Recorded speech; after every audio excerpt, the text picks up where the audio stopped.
Hi friends, welcome to Salem Padma சமையல்.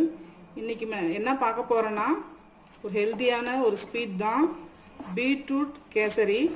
அதுதான் பார்க்க போகிறோம். வாங்க பார்க்கலாம். அதுக்கு முன்னாடி நம்ம சேனல் இப்போ தான் பார்க்குறீங்கன்னா மறக்காமல் சப்ஸ்கிரைப் பண்ணிக்கோங்க. பக்கத்தில் இருக்கிற பெல் பட்டனையும் அழுத்திக்கோங்க. இப்போ அந்த பீட்ரூட் கேசரிக்கு தேவையான பொருள் பார்த்தீங்கன்னா, ஒரு கப் அளவுக்கு ரவை எடுத்திருக்கேன். அதே கப்பில் நல்லா பூச்ச மாதிரி சர்க்கரை ஒரு கப் எடுத்திருக்கேன். ஏன்னா பீட்ரூட்டு லைட்டாக இனிப்பு இருக்கிறதுனால நான் சர்க்கரை கம்மியாக எடுத்திருக்கேன். இல்லை நீங்கள் இதுலேயே 1.5 கப் எடுத்துக்கோங்க. ஏலக்காய் பொடி, முந்திரி திராட்சை, நெய் ஒரு 4 டேபிள் ஸ்பூன். இது பார்த்தீங்கன்னா பீட்ரூட் ஜூஸ் ஒரு 1/4 கிலோ அளவுக்கு பீட்ரூட் எடுத்துட்டு நல்லா அரைச்சி ஜூஸ் எடுத்து வச்சுருக்கேன். இப்போ பாருங்க, நான் ஒரு பேன் வச்சிருக்கேன்.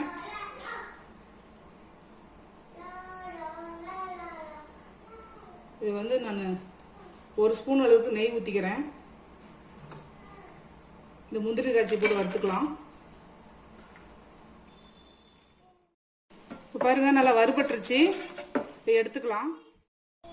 இப்போ இதே பேனில் நம்ம ரவையை வறுத்துக்கலாம். மீடியம் ஃப்ளேமில் வச்சு வறுத்து எடுத்துக்கலாம்.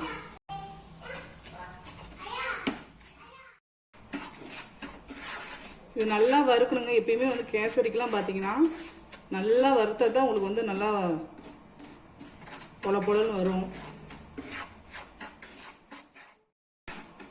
பாருங்க, நல்லா வறுபட்டுருச்சு. இப்போ நம்ம எடுத்து ஒரு பிளேட்டில் கொட்டிக்கலாம். இப்போ பாருங்க, நான் பேன் வச்சுட்டேன். இந்த பீட்ரூட் ஜூஸ் ஊற்றிக்கலாம்.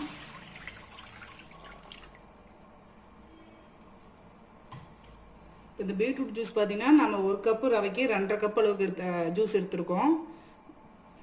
இது கொதிக்கட்டும். பாருங்க, தண்ணி நல்லா கொதிச்சிருச்சு. இப்போ நம்ம சிம்மில் போட்டுட்டு ரவையை போட்டு கிண்டிக்கலாம்.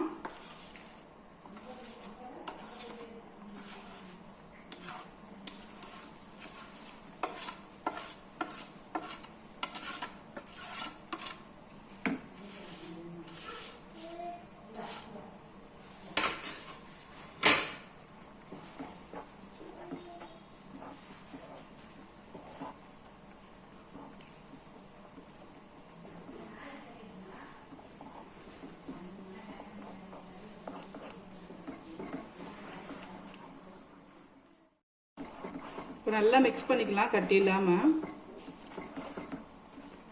சிம்லேயே இருக்கட்டும், ஸ்டவ் ஜாஸ்தி பண்ண வேணாம்.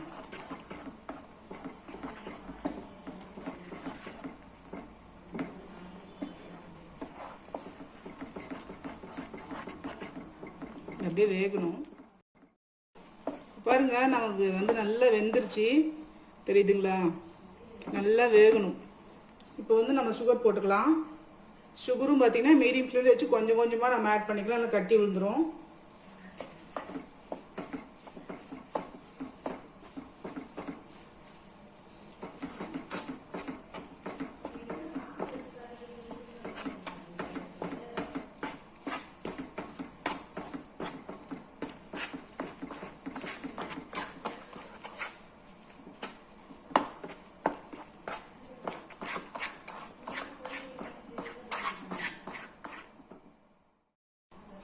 இப்போ நான் 1 டீஸ்பூன் அளவுக்கு நெய் ஊற்றிக்கிறேன். கொஞ்சம் கொஞ்சமாக ஊற்றி கிண்டிக்கலாம்.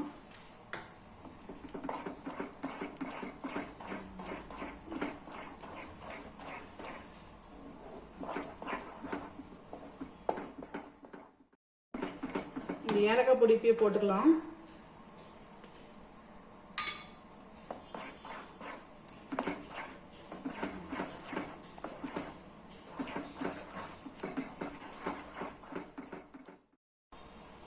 இப்போ மீதி இருக்க நெய் ஊற்றிக்கலாம்.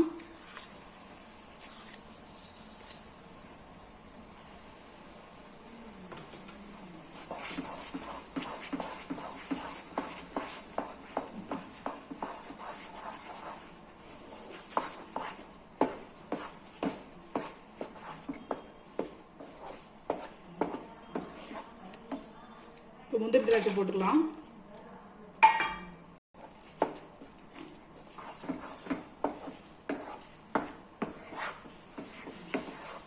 பாருங்க, இப்போ பேனில் ஒட்டாமல் வருது பார்த்தீங்களா? நமக்கு இப்போ இது ரெடி ஆயிடுச்சு.